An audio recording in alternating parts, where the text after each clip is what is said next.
প্রচণ্ড গরমে স্বস্তির নিঃশ্বাস ফেলতে কর্তামশাই বলল, চলো বৃন্দাবন থেকে একটু ঘুরে আসি। তাই চটপট করে আলমারি থেকে একটা শাড়ি বের করে হালকা একটু মেকআপ করে নিচ্ছি। প্রচণ্ড গরমে হালকা মেকআপটাই ঠিক আছে।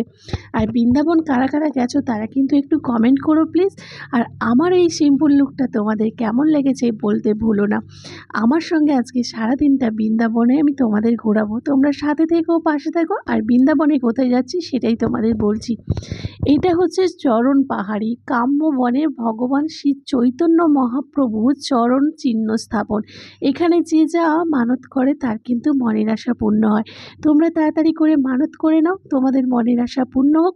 আর যদি তোমরা শ্রী চৈতন্য কে ভালোবাসো তাহলে কিন্তু চ্যানেলটিকে একটু সাবস্ক্রাইব করে পাশে থেকো আর সাপোর্ট করো। আর পুরো বৃন্দাবনটা একটু ঘুরে দেখে নাও। আর যাদের যাদের এটা দেখার পরে বৃন্দাবন আসতে ইচ্ছে হচ্ছে তারা কিন্তু তাড়াতাড়ি টিকিট কেটে বৃন্দাবনের পথে রওনা হয়ে যাও।